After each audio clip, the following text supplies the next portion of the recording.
I hope you're getting all of this down, because this is gonna be the episode. There's not much coming out for me. Yeah. I'm sorry.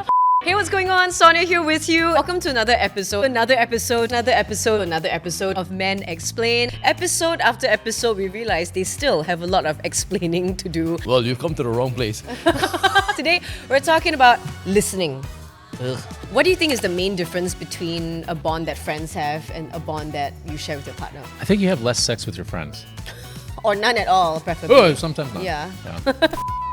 Come on, just spit it out. There's no filter here on this podcast. Spit Okay, it the person is more attractive if the person know how to cook lah. See? Yeah, Print that on a 100%. t-shirt. I try to talk to her, I have sort of like the lines I want to say. Yeah. But when I met her, like I just couldn't remember any.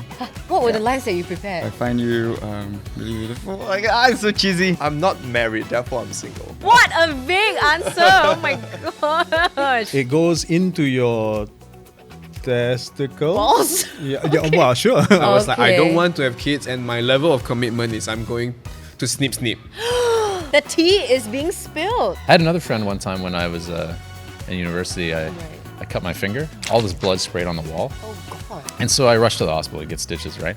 And when I came back, my friend like cleaned up all the blood, and he was sitting in the chair like. He's like, and "Do I came want back. to know what happened?" No, and he went. He went. What did he say? Is everything okay? And I said, yeah.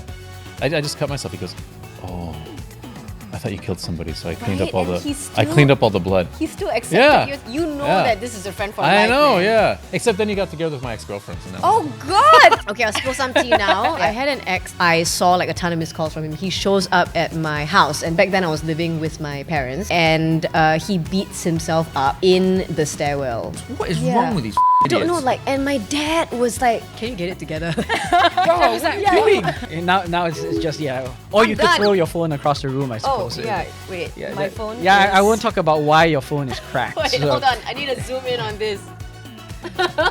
How has this journey as a parent been so far? you know? Financially draining. Yeah. But like honestly, like you have a kid and you're like, it's the best thing that ever happened to me. No, it's not. It's like a fucking train just like ran into your house and destroyed your life. It's not my number one thing on the list to do. But don't you see that as a bonding time when the two of you are folding clothes? No, it what- could lead to What? love making. What?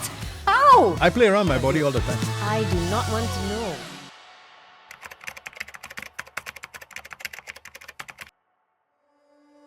I think, we've learned so much as well today, not just about you as a person, but in our discussion. We've really boiled it down, like why are we not comfortable telling our partners about certain things? It's because we're worried that if we tell them, they don't love us anymore. Oh man, that's Right? that runs deep, you guys. Sometimes in a fight, right, it's not because that I'm wrong and you're right, or you are wrong and I'm right. It's because we are both right. Really? Because we come from different backgrounds. That's an interesting way of seeing it. Right? Yeah. If something were not to be all right at home, it will always hang at the back of your mind, and it will always have an effect. You Yeah. feel of the pressure as a woman to just simply because there is a biological clock that's Right. ticking away. Yeah. You feel that the pressure is there. So 30 isn't exactly an arbitrary number. It's more like they want you to settle down Yeah. and have your kids and stuff. Yeah, no, I totally agree. Wow, the tables are turned, no? Suddenly he became the interviewer. A lot of the stereotyping would be like, oh, girls would want the guys to read their minds and whatnot. Right. Like for me, I expect like my partner to read my mind. Is it? Like, I would expect them to know that we're just friends. As much as it is an expectation from society, right? Yeah. That girls should cook. Yeah. I think it's important that the partner doesn't impose that kind of expectation Yes. also. If your parents allow you to be yourself, you will grow up allowing yourself to be yourself. You are often in a position where you are good enough to do it. You may not be as confident that you will be able to do it, but the trick is to go ahead and embrace that. Give it your very best shot. Whatever y'all do, we just pretend that That we're you're not doing it. Okay? And on that note,